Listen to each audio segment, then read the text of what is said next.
I stood at the edge of my cornfield, staring at the fresh tire tracks cutting right through the middle of my crops. Again. Fourth time this week. The white Escalade's trail was unmistakable, deep ruts carved through rows of corn I'd planted 3 months ago, stalks crushed and bent mud, splattered everywhere like some kind of vehicular temper tantrum. Victoria Pemberton, HOA board treasurer. The woman who genuinely believed that her designer sunglasses and her husband's position as HOA president gave her the right to turn my private farmland into her personal shortcut. She claimed she had easement rights. She didn't. I'm Marcus Chen, 47 years old cattle rancher, and the proud owner of 80 acres of land that sits firmly outside any HOA jurisdiction. I bought this property specifically for that reason. But Victoria, she didn't care about property lines, legal documents, or basic human decency. By the end of this story, Victoria's $90,000 Escalade would be sitting on 4 flat tires in the middle of my cornfield. Her lawyer would be begging me not to press charges, and her entire life would unravel in ways she never saw coming. But before we get there, hey, drop a comment below telling me where you're watching from and what time it is where you are. I love seeing this community grow. And if you're not subscribed yet, hit that button because trust me, you're going to want to see how this plays out. Now let me take you back to where this nightmare began. 3 years ago, I walked away from a 25-year career in logistics management. Burnout, they call it. I call it finally realizing that life's too short to spend in conference rooms arguing about shipping manifests. I'd saved well, invested carefully, and when this 80-acre property came up for sale in rural Nebraska, I jumped on it. The land was perfect. Rolling hills, good soil, a creek running through the eastern section, and most importantly, it was located just outside the Meadowbrook Estates HOA boundary. I'd heard enough horror stories about HOAs to know I wanted nothing to do with them. I wanted space freedom and the right to do what I wanted with my own property. I built up the farm slowly. Started with 20 head of cattle, planted corn and soybeans, renovated the old farmhouse, and converted the barn into a functional workspace. The property had a long private driveway that connected to County Road 47, about half a mile of gravel road that I maintained myself. It was peaceful, quiet. Exactly what I dreamed about during all those years of corporate stress. Meadowbrook Estates sat adjacent to my western boundary, a gated community of oversized houses, manicured lawns, and people who thought paying $700 a month in HOA fees made them royalty. The community had its own entrance off the main highway, a good 3 miles from where my property connected to County Road 47. Victoria Pemberton lived in one of the bigger houses in Meadowbrook. Her husband Richard was the HOA president, had been for 6 years. Victoria herself served as the treasurer, which should have been my first warning sign about what kind of person she was. They drove matching luxury vehicles, threw elaborate parties, and from what my neighbor Dale told me, ruled the HOA like their personal fiefdom. 6 months ago, the trespassing started. I was checking on my cattle one morning when I heard an engine roaring through my cornfield. I turned around and saw this white Escalade barreling through my property like it was a damn highway. The vehicle cut diagonally across my land, flattening corn, kicking up mud, and disappeared toward the Meadowbrook Estates back gate. I was stunned, confused. This was private property, clearly marked, clearly fenced on most sides. Who the hell would just drive through someone's farm? 2 days later, it happened again. Same white Escalade, same route, same disregard for the fact that she was destroying my crops. The third time I was ready. I drove my truck out to intercept her, blocking her path. The Escalade skidded to a stop, and Victoria rolled down her window with this annoyed expression like I was the one inconveniencing her. "Excuse me," I said, keeping my tone polite despite my anger. "This is private property. You can't just drive through here." She looked at me like I'd just spoken in a foreign language. Then she laughed. Actually laughed. "There's an easement," she said, waving her hand dismissively. "From the 1960s. It's in the county records. I have every right to use this route." "I own this land," I replied. "There's no easement on my property deed. You need to stop." She put her sunglasses back on and smiled at me, this condescending ice-cold smile. "Check the records, honey. This has been a through route for decades. You're new here. You wouldn't understand." Then she drove around my truck right through another section of my corn and disappeared. I was furious, but I'm not a hothead. I went straight to my property lawyer, a guy named Jim Sutton who'd handled my land purchase. I explained the situation and asked him to verify if there was any easement on my property.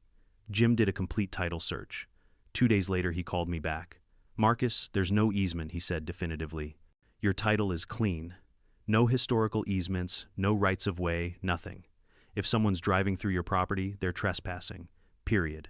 Armed with that information, I thought the problem would be easy to solve. I was wrong. Victoria didn't just continue driving through my property, she escalated. Twice a day now, like clockwork. 7:15 in the morning on her way to whatever country club or shopping trip she had planned, and around 5 in the evening on her way back. I started documenting everything. Dates, times, tire track photos. My corn was getting destroyed, and even worse, her route passed close to where my cattle grazed. Cows are surprisingly sensitive animals. The sound of Victoria's engine roaring through at 35 miles per hour spooked them constantly. I had 3 pregnant heifers that were due to calve in the spring, and I was genuinely worried about the stress affecting them. I installed private property, no trespassing signs all along her route. Big signs reflective, impossible to miss. Victoria didn't even slow down. I decided to try the official route. I drafted a formal cease and desist letter with Jim's help, outlining the trespassing, the property damage, and warning Victoria that continued violations would result in legal action. I sent it certified mail, so there'd be proof she received it. She did receive it. I have the signature confirmation. 3 days later, I was working in my barn when I heard her Escalade coming through. I ran out and saw her tear open the envelope I'd sent, glance at it, then throw it out her window into my field. The pieces of paper scattered across the mud as she accelerated away, horn blaring. That was it. I called the sheriff's office. Deputy Morrison showed up about an hour later. He was a decent guy, probably in his early 30s, and he actually listened to what I had to say.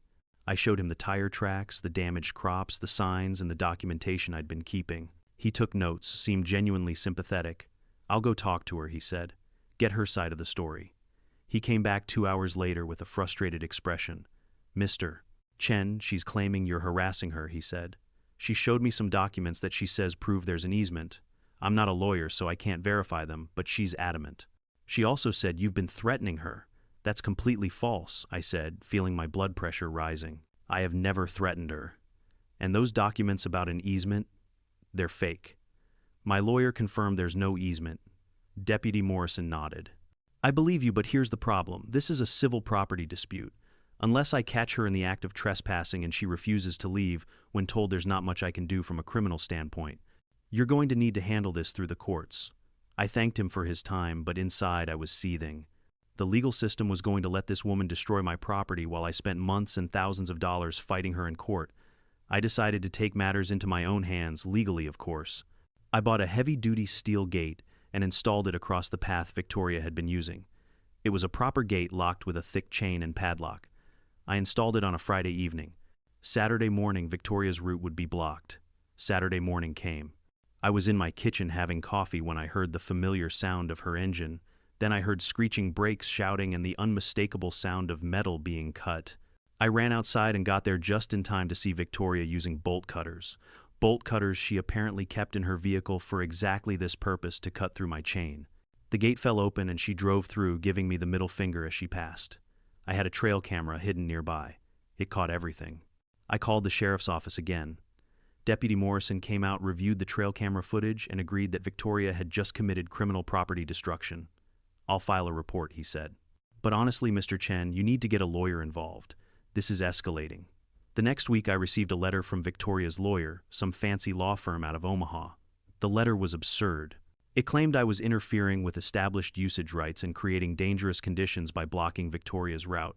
It threatened legal action against me if I didn't remove all barriers from the easement. Jim, my lawyer, drafted a response that was basically a legal middle finger. He reiterated that no easement existed, documented Victoria's trespassing and property destruction, and warned that we would pursue damages if she didn't stop immediately. Victoria's response was to hire a different lawyer, this time from her HOA's legal team.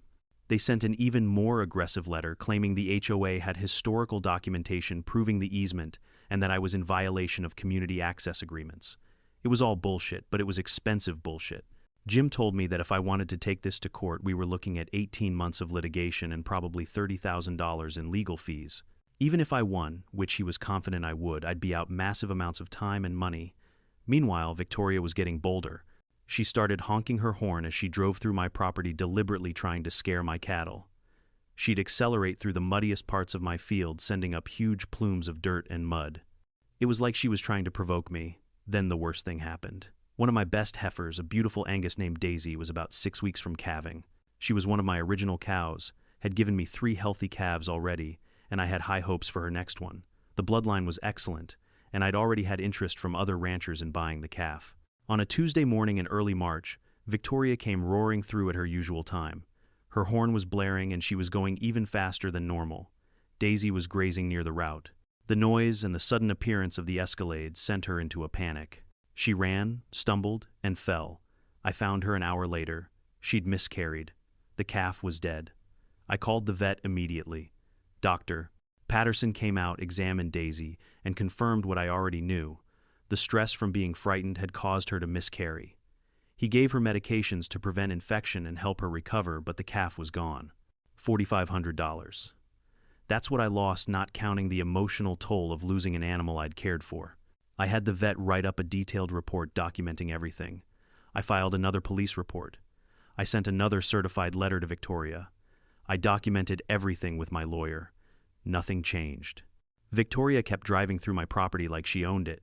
My neighbor Dale, who ran a soybean operation adjacent to my southern boundary, witnessed several of Victoria's trespassing incidents. He offered to testify if I needed him to. He also shared something interesting. Apparently the whole Meadowbrook Estates community knew about Victoria's shortcut, and most of them thought she was crazy for pushing it this far.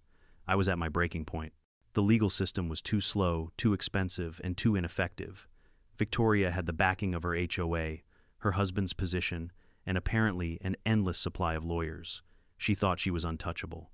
That's when I started researching creative solutions. And that's when I found out about spike strips. I spent 3 days researching spike strips from every legal angle I could find. I read case law, consulted online legal forums, and finally brought the idea to Jim. Is it legal? I asked him directly. Can I deploy spike strips on my own property to stop a repeated trespasser? Jim leaned back in his chair, considering the question carefully. It's a gray area, he admitted. But here's the thing, you have the right to protect your property from damage. Victoria has been warned repeatedly, there's documented trespassing, and you've exhausted reasonable alternatives. If you provide adequate warning, and I mean very clear visible warning, then yes, I believe it would be legal. Define adequate warning, I said. Multiple signs clearly visible, stating that vehicle deterrent devices are in use. Signs every 50 feet minimum along her route. And I'd recommend sending her one final certified letter with photos of the signs explicitly stating what you're doing and why. Will I get sued? I asked. Jim smiled. Probably. But based on everything we have documented, I like our chances. More importantly, the spike strips won't cause physical harm to her, just vehicle damage. That's a crucial distinction. You're not setting up a dangerous trap meant to hurt people. You're deploying a device meant to disable vehicles that are trespassing on clearly marked private property. What about criminal charges? I pressed. Unlikely, Jim said. Especially if you notify law enforcement ahead of time. Be transparent. Show them your documentation, your warnings, everything. Make it clear you're not hiding anything. That was good enough for me. I ordered professional-grade spike strips online, the retractable kind that police use at vehicle checkpoints. They're designed to puncture tires without causing vehicles to flip or roll, which was important for safety reasons. I didn't want to hurt Victoria no matter how angry I was. I just wanted to stop her from destroying my property. The strips arrived within a week. 3 sets, each 10 feet long. I spent the next several days preparing my property like I was building a legal fortress. I installed additional trail cameras with night vision and motion sensors covering every possible angle of the route Victoria used. I wanted video evidence from multiple perspectives. Then came the signs. I ordered 30 custom signs from a professional signage company. Each one was 3 feet by 2 feet reflective and printed with bold red letters. Warning private property. Trespassers will be prosecuted.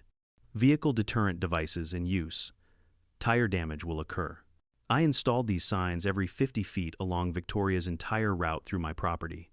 I took photos of every single sign from multiple angles, GPS tagged each location, and documented everything with timestamps. The property looked like a federal security zone. There was absolutely no way anyone could drive through without seeing at least a dozen of these warnings. Next, I drafted one final certified letter to Victoria. Jim helped me word it carefully. The letter included a summary of her 6 months of trespassing, copies of all previous warnings, documentation of property damage, including the vet bill for Daisy, photos of all the new warning signs I'd installed, an explicit statement that I had deployed vehicle deterrent devices spike strips along her trespassing route. A final warning to cease all trespassing immediately. I sent the letter certified mail with return receipt requested. I kept copies of everything. 3 days later, I got my response not from Victoria but from her HOA's lawyer. The letter accused me of making terroristic threats, claimed I was creating dangerous conditions, and threatened to seek a restraining order against me. It was exactly the response I'd expected. They were trying to intimidate me. It wasn't going to work. I took all my documentation to the sheriff's office and asked to speak with Deputy Morrison. I showed him everything, the months of trespassing evidence, the property damage, the warnings, the new signs, and yes, the spike strips. I want to be completely transparent, I told him. I'm not hiding anything. Victoria Pemberton has destroyed my property for 6 months, despite repeated warnings. I've exhausted every reasonable option. The spike strips are deployed with clear warning signs. I'm not trying to hurt anyone. I just want her to stop trespassing. Deputy Morrison reviewed everything carefully. He walked out to my property and looked at the signs himself. Finally, he said, "Off the record, I don't blame you one bit. On the record, I have to tell you to be very careful. If she gets hurt, even if it's her own fault, you could face liability." "I understand," I said, "but she won't get hurt. The strips are designed to puncture tires, not cause accidents." He nodded slowly. "All right, you've documented everything properly. You've given fair warning.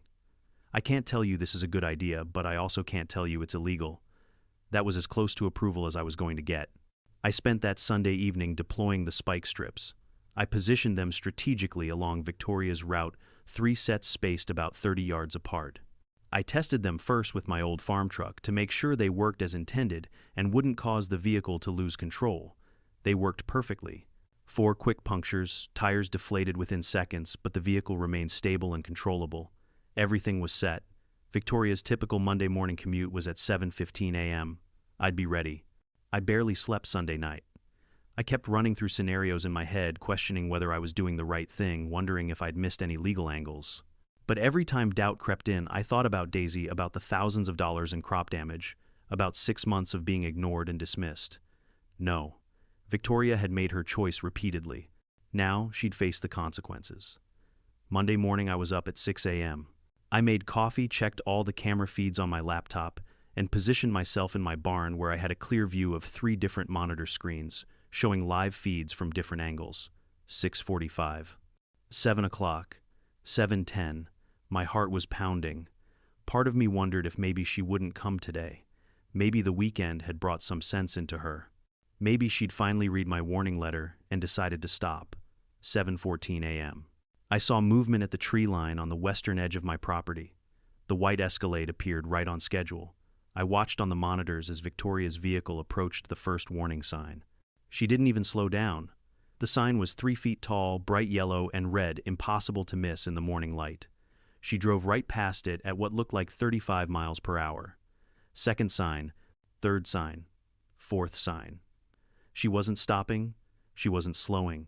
She was driving through my property like she had every legal right to be there, like all my warnings meant absolutely nothing. My hands were shaking as I watched the monitors. The camera angles were perfect. I could see her vehicle from 3 different perspectives as it approached the first spike strip. 20 yards, 15 yards, 10 yards. The Escalade hit the first spike strip. Pop, pop. Even from inside the barn, I heard the sound of the front tires exploding. On the monitor, I saw the vehicle lurch forward, the front end dipping as the tires rapidly deflated. But Victoria didn't stop. She probably thought she'd hit a pothole or run over debris. She kept going. 5 seconds later, the rear tires hit the same strip.